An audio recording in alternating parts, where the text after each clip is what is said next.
સમાચાર મળી રહ્યા છે। નજર કરીએ કબૂતરબાજી કૌભાંડમાં સનસનીખેજ ખુલાસો થયો છે। 14 એજન્ટો વિરુદ્ધ ગુનો નોંધી લુકઆઉટ નોટિસ જાહેર કરાઈ છે। તમામ એજન્ટોના એડ્રેસની જીએસટીવી પાસે એક્સક્લુઝિવ માહિતી છે। તો વિદેશ ભાગી ગયેલા એજન્ટો ચાર્ટર્ડ ફ્લાઇટ અંગે તપાસ તેજ કરવામાં આવી છે। ચાર્ટર પ્લેન દિલ્હીના એજન્ટોએ બુક કરાવ્યું હતું। 66 ગુજરાતીમાંથી ઘણા યાત્રીના 3 મહિનાના ટુરિસ્ટ વિઝા મેળવાયા હતા। તો કબૂતરબાજી કૌભાંડમાં સનસનીખેજ ખુલાસો। 14 એજન્ટો વિરુદ્ધ ગુનો નોંધી લુકઆઉટ નોટિસ જાહેર કરાઈ છે।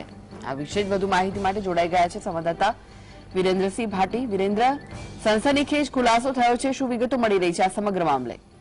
બિલકુલ જી કૃષ્ણા કે ગેરકાયદેસર જે અમેરિકામાં ઘૂસણખોરી કરવાનો જે મામલો હતો તેની પાસે અંદર સમગ્ર આખા કાંડમાં જીએસટીવી દ્વારા સૌપ્રથમ આ અહેવાલ પણ ઉપાડવામાં આવ્યો હતો અને ફરીથી જ્યાં સુધી આ કેસની અંદર તપાસ ચાલી રહી છે, જેટલા પણ લોકો હાલ આ કેસની અંદર સંડોવાયેલા છે તે સમગ્ર વિગતમાં જીએસટીવી પાસે એક્સક્લુઝિવ માહિતી આવી છે। તમામ જે એજન્ટો હતા તેના એડ્રેસ, નામ, સરનામા સાથે તેમના મોબાઈલ નંબર સાથે જીએસટીવી પાસે તમામ વિગતો છે।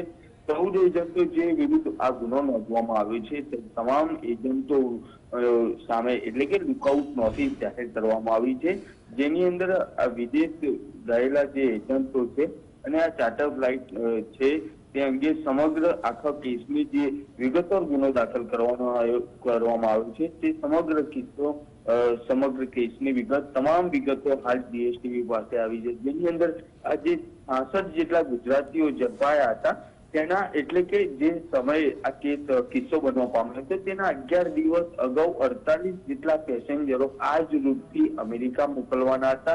એટલે કે આ એજન્ટો દ્વારા જેની અંદર જગ્ગીબાજી કરીને અને તેના જેવા 4 મુખ્ય એજન્ટો છે જે દિલ્હી, મુંબઈ અને દુબઈના છે, તેમના હાથ નીચે એટલે કે નાના જે એજન્ટો હતા તે સમગ્ર એજન્ટો ગુજરાતના અમદાવાદના, મહેસાણાના, ગાંધીનગર, કલોલના તમામ લોકો હતા। તેમજ આ જે ચાર્ટર પ્લેન દિલ્હીના એજન્ટો દ્વારા આખું કરવામાં આવ્યું હતું અને તેની અંદર જે પણ ચાર્ટર ફ્લાઇટમાં સવાર મુસાફરો હતા તેમના તમામ ડોક્યુમેન્ટો જે મળી આવ્યા છે તેની સીઆઈડી ક્રાઇમ દ્વારા તપાસ હાથ ધરવામાં આવી હતી। તે તમામ ડોક્યુમેન્ટ તેમના જે એજન્ટો હતા તેમના દ્વારા ખોટા બનાવવામાં આવ્યા હતા, એટલે કે ડમી ડોક્યુમેન્ટ બનાવવામાં આવ્યા હતા। તે તપાસની અંદર હાલ સીઆઈડી ક્રાઇમને સામે આવ્યું છે। તેમજ અમેરિકન સિન્ડિકેટના જે એજન્ટો પંજાબ તથા ગુજરાતમાંથી જે પણ મુસાફરો જતા હતા તેમને ઉઝબેકિસ્તાન, યુરોપ, મેક્સિકો થઈને અમેરિકાની બોર્ડરમાંથી ગેરકાયદેસર ઘૂસણખોરી કરાવવામાં આવતી હતી। તેમજ જ્યારે પણ મેક્સિકો બોર્ડર ક્રોસ કરી દેવામાં આવતી અમેરિકા પહોંચી જતા ત્યારબાદ જ આ એજન્ટોને રૂપિયા આપવામાં આવતા હતા। એટલે કે આખું જે સ્કેન્ડલ છે એજન્ટોથી ગુજરાતના એજન્ટો હોય કે વિદેશની અંદર જે બેઠેલા એજન્ટો છે તે તમામ લોકો વિરુદ્ધ હાલ તો સીઆઈડી ક્રાઇમ પાસે તમામ પુરાવા આવી ચૂક્યા છે। સીઆઈડી ક્રાઇમે વિગતવાર તે તમામ કેસની તપાસ કરી બાદ જે ગુનો દાખલ કરવામાં આવ્યો છે તેની અંદર 14 જેટલા એજન્ટો વિરુદ્ધ ગુનો દાખલ કરવામાં આવ્યો છે। તેની અંદર દિલ્હી, દુબઈના એટલે કે 4 જે એજન્ટો છે તે મુખ્ય એજન્ટો છે। જોગિંદર ઉર્ફે જગ્ગીબાજી હોય, જોગિંદરસિંહ માનસારામ, સલીમ દુબઈ તેમજ ટેમ્પાજી કરી છે। આ તમામ જે 4 એજન્ટ છે તે સૌથી મોટા એજન્ટો છે અને તેમના નીચે જે બીજા એજન્ટો આવેલા છે 10 જેટલા એજન્ટો તે ગાંધીનગર, અમદાવાદ, કલોલ અને મહેસાણાના છે। વીરેન્દ્ર, જે એજન્ટો ભાગી ગયા છે દેશ છોડીને તેમના વિરુદ્ધ શું કાર્યવાહી હાથ ધરાશે?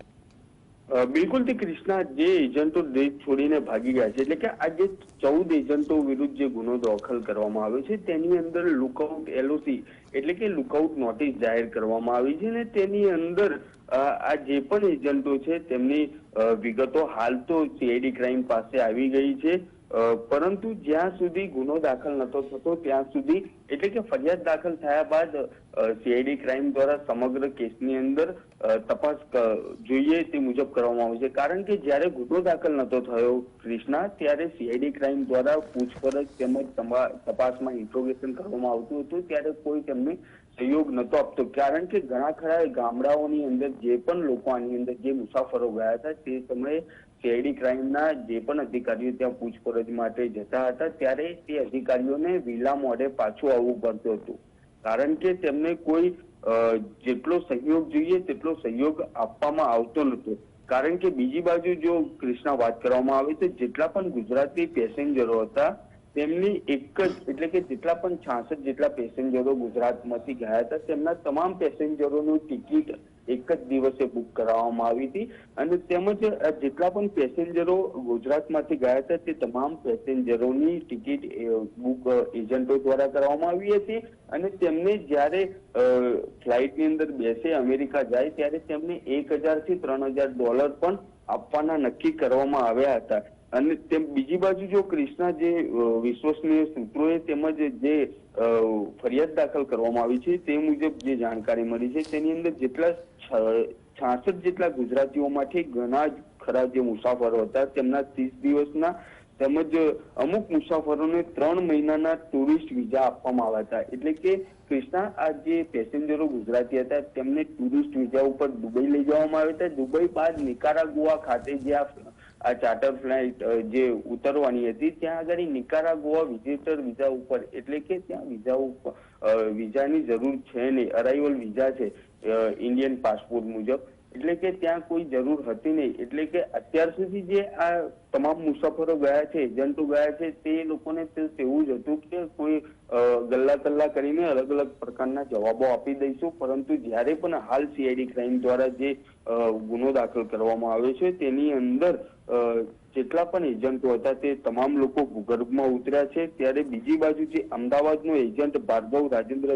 દરજી છે તેનું એડ્રેસ પણ જીએસટીવી પાસે કૃષ્ણા આવ્યું છે. તે 18 સત્વ હોમ્સ આશ્રય નાઇટ 10 ફ્લેટની પાછળ, એટલે કે ખોડિયાર માતાનું મંદિર છે ન્યૂ રાણી, ત્યાંનો રહેવાસી છે. એટલે કે જીએસટી પાસે તમામ 14 એજન્ટના એડ્રેસ આવી ગયા છે, તેમના મોબાઈલ નંબરથી માંડીને દરેક વસ્તુ જીએસટીવી પાસે હાલ એક્સક્લુઝિવ આવી છે. કૃષ્ણા જી આભાર વિરેન્દ્ર સમગ્ર માહિતી આપવા માટે. તો એજન્ટોના નામ અને સરનામાની વિગતો આપ ટીવી સ્ક્રીન પર જોઈ રહ્યા છો. સલીમ દુબઈ જે દુબઈનો છે એજન્ટ, સેમ્પાજી જે દિલ્હીનો છે, આ તમામ એજન્ટો સંડોવાયેલા છે આમાં સમગ્ર કૌભાંડમાં. ચંદ્રેશ પટેલ, રસના પાર્ક સોસાયટી, કડી, જિલ્લો મહેસાણા. કિરણ જયંતિભાઈ પટેલ, ગામ સલદી, તાલુકો મહેસાણા, ત્યાંના એજન્ટ છે. જે તમામની માહિતી જીએસટીવી પાસે આવી ગઈ છે. તો વધુ વિગતો માટે સ્ટુડિયોથી જોડાઈ ગયા છે સહયોગી અનિલ પટેલ. અનિલ, પહેલા જે આ સમગ્ર મામલો હતો તેમાં કોઈ સફળતા નહોતી મળતી કારણ કે જે લોકો અહીંયાથી ગયા હતા તેઓ કોઈ સપોર્ટ નહોતા કરી રહ્યા, અને હવે તપાસનો ધમધમાટ તેજ થયો છે. એજન્ટોના પણ નામ સરનામા સામે આવી ગયા છે. કૃષ્ણા, ખાસ કરીને એક ઇન્ટરનેશનલ રેકેટ છે. સ્વાભાવિક છે એની અંદર અનેક લોકો જોડાયેલા છે. જે મુખ્ય લોકો છે, જે આરોપીઓ છે, અહીંયા નથી, બધા વિદેશ છે. જે લોકો અમદાવાદ, મહેસાણા અને આસપાસના જે ગાંધીનગરના કલોલ આ તમામ લોકો છે એ માત્ર પ્યાદાઓ છે. હું તમને એક વાત કહું, અત્યારે સીઆઈડી એવું કહી રહી છે કે જે લોકો ગયા હતા એ ફ્રોડ દસ્તાવેજો ઉપર ગયા હતા. તો સવાલ એ છે કે જ્યારે એ લોકો પરત આવ્યા, મુંબઈ એરપોર્ટ ઉપર ઉતર્યા, ત્યારે એમના દસ્તાવેજોનો તપાસ થઈ હતી. ત્યારે ત્યાંના જે ઇમિગ્રેશન અધિકારીઓ છે તેમના ઉપર કાર્યવાહી કેમ ન કરી અથવા તો તેમને કેમ ના અટકાવે? એક મોટો સવાલ, નંબર 1. બીજી વાત અત્યારે વાત થઈ રહી છે કે લોકો ખોટી રીતે લિજેન્ટ જે એરલાઇન્સ છે એનો ઉપયોગ કરીને ત્યાં ગયા હતા. તો સવાલ એ છે કે લિજેન્ટ એરલાઇન્સ ફ્રાન્સમાં પોતાનું સ્ટેન્ડ જે ક્લિયર કરી ચૂકી હતી કે અમને તો ખાલી જે વેલિડ ડોક્યુમેન્ટ આપવામાં આવે અથવા તો અમે તો રેન્ટ ઉપર અમારું વિમાન આપીએ છીએ, તો એના આધારે અમે આ તમામ વસ્તુઓ કહી રહ્યા છીએ. એટલે સમગ્ર જે કાર્યવાહી છે કૃષ્ણા, હું વ્યક્તિગત રીતે એવું માનું છું કે એડ્રેસ આવું નહીં આવું એ સવાલ નથી. સવાલ એ છે કે જ્યારે આ તમામ વસ્તુઓ થઈ રહી હતી ત્યારે આ સીઆઈડી ક્રાઇમ શું કરી રહી હતી? જ્યારે તમામ વસ્તુઓ, તમામ એજન્ટો ગુજરાતના ખૂણે ખૂણેથી, એ પછી દક્ષિણ ગુજરાત હોય, ઉત્તર ગુજરાત હોય, મહેસાણા હોય કે પછી અમદાવાદ કેમ ન હોય, જ્યારે આ તમામ પ્રકારની પ્રક્રિયા, કારણ કે અત્યારે તપાસમાં તમામ વસ્તુઓ સામે આવી રહી છે કે આ લોકો નિકારાગુઆ જવાના હતા, ત્યાંથી મેક્સિકો જવાના, પણ આ વસ્તુ આજથી નથી થઈ રહી, વર્ષોથી થઈ રહી છે. તો શું પોલીસ ઊંઘી રહી હતી? સવાલ એ છે કે જ્યારે સમગ્ર ઘટના વેટ્રી એરપોર્ટ ઉપર એટલે કે ફ્રાન્સની અંદર જઈને ખુલે છે, ભારત સરકારની બદનામી થાય છે, ત્યાં તમામ વસ્તુઓને સેગ્રીગેટ કરવામાં આવે છે અને તમામ લોકોને પરત મોકલી દેવામાં આવે છે, ત્યારે ભારત સરકારની આંખ ખુલે છે. ત્યારે ખબર પડે છે કે આ લોકો ગુજરાતના છે, પ્રાઇમ મિનિસ્ટર નરેન્દ્ર મોદી અને ગૃહમંત્રી અમિત શાહના હોમ સ્ટેટના છે, ત્યારે જઈને આ પોલીસ જાગે છે. સવાલ એ પણ છે કે જે સમગ્ર તપાસ થઈ રહી છે એની અંદર માત્ર નાના લોકો જે છે એ જ હાથમાં આવશે, કારણ કે જે મોટા લોકો છે, જેમાં પંજાબના મુખ્ય જે એજન્ટો છે કે એમને પકડવા માટે આ તમામ કાર્યવાહી જે થઈ રહી છે કૃષ્ણા માત્ર લીપાપોતીની થઈ રહી છે. વાત એ પણ આવી રહી છે સામે કે સીઆઈડી ક્રાઇમ ફરિયાદ નોંધવી પડે એવી સ્થિતિ હતી, કારણ કે તમે કોઈને લુક આફ્ટર નોટિસનો મતલબ સીધી રીતે ખાલી એટલું જ થાય છે કે એરપોર્ટ ઉપર જ્યારે કોઈ વ્યક્તિ જાય તો એની લુક આફ્ટર નોટિસ હોય તો તેને અટકાવી શકાય, પણ જે લોકો અહીંયા છે જ નહીં એના માટે શું તમે દુબઈથી જઈને જો તમે ફરિયાદ નોંધી લીધી છે તો શું દુબઈથી જઈને તમે પ્રત્યાર્પણ કરાવી શકશો? યુકે જઈને તમે પ્રત્યાર્પણ કરાવી શકશો? સાઉદી અરબથી તમે શું પ્રત્યાર્પણ કરાવી શકશો? અમેરિકામાં જઈને શું તમે પ્રત્યાર્પણ કરાવી શકશો? નહીં કરાવી શકો. એ હકીકત છે. તમારે આ તમામ જે તપાસ છે એ કોઈ મોટી એજન્સીને સોંપવી પડે. સીઆઈડી ક્રાઇમ પાસે એ પાવર નથી કે એ જઈને ઇન્ટરનેશનલી કોઈને પ્રત્યાર્પણ કરાવી શકે, એને ભારત સરકારની વિદેશ મંત્રાલયની મદદ લેવી પડે અને એના માટે અલગ એજન્સીઓ છે. સવાલ એ છે કે માત્ર દેખાડવા માટે આ પોલીસ સમગ્ર કામગીરી કરી રહી છે, કારણ કે એની ઇજ્જતનો સવાલ છે, ગુજરાત પોલીસની ઇજ્જતનો સવાલ છે, અહીંના ઇન્ટેલિજન્સનો સવાલ છે, અહીંના ગૃહમંત્રીનો, અહીંયા મુખ્યમંત્રીનો સવાલ છે કે જો ભારત નંબર 1 થતું હોય તો લોકો અહીંયાથી છોડીને ગેરકાયદેસર જવા માટે પણ જોખમ લઈને પણ અમેરિકા જવા કેમ તૈયાર છે? સવાલ એ થાય છે. એટલે તમામ એજન્ટો ઉપર કાર્યવાહી, એડ્રેસ આવી જવું, આ તો કાર્યવાહી કેમ નથી થઈ રહી? એનું મતલબ કે પોલીસના હાથે કોઈ લાગી નથી રહ્યું, તમામ લોકો અહીંયાથી પલાયન છે, કારણ કે લગભગ 1.5-2 મહિનાથી સમગ્ર કાર્યવાહી ચાલી રહી છે, રેડો કરવામાં આવી રહ્યા છે. પોલીસને હવે મળી રહ્યું છે કે આ ગેરકાયદેસર હતું, તો શું પહેલા ખબર નહોતી સીઆઈડી ક્રાઇમને કે ગેરકાયદેસર છે? આ ચાલી રહ્યું છે, વર્ષોથી ચાલી રહ્યું છે. એટલે ભલે સીઆઈડી ક્રાઇમ પોતાની કામગીરી કરી રહી હોય, પણ જે રીતે નિકારાગુઆથી એટલે કે ફ્રાન્સ વેટ્રી પોર્ટથી ફ્રાન્સથી પરત ભારતીયો અહીંયા આવ્યા, કોઈને પણ અટકાવવામાં નથી આવ્યા, કોઈને પણ. જો એના બોગસ દસ્તાવેજ હોત તો તમામને ઇમિગ્રેશન વિભાગ ઇન્ટરનેશનલ એરપોર્ટ ઉપર રોકીને જેલમાં ધકેલી દે, તેમની તપાસ થાત, ઇન્ટરનેશનલ એજન્સીઓ એની અંદર કામે લાગત, ભારત સરકારની એજન્સીઓ કામે લાગત. એનું મતલબ એવું થયું કે તમામને જે પણ નિયમો છે, જે પણ એના કાયદાઓ છે, એની અંદર જે છીંડા છે એનો ઉપયોગ કરીને તમામને મોકલવામાં આવતા હતા. તમામને નિકારાગુઆ, તમામને મેક્સિકો સુધી લીગલી રીતે પહોંચાડવાનો પ્રયત્ન થયો અને એ જે છીંડા છે ઇન્ટરનેશનલ નિયમોમાં એનો ઉપયોગ કરીને તમામ લોકો કરી રહ્યા છે. એટલે પોલીસની આ કામગીરી કે સીઆઈડીની આ કામગીરી મને નથી લાગતું સીધી રીતે કે એમાં કોઈ સફળતા મળે. હા, છાપાની હેડલાઇન માટે કે બ્રેકિંગ માટે આ બધું બરાબર છે, અધિકારીઓ શ્રેય લઈ શકે છે, પણ કોઈ મોટી સફળતા નહીં મળે. કોઈ અરેસ્ટ બી થશે તો લોકલ અહીંયા થશે, જે મોટી માછલીઓ છે એ મને નથી લાગતું કે આવી રીતે હાથમાં આવે. જી જી, આભાર અનિલ સમગ્ર માહિતી આપવા માટે.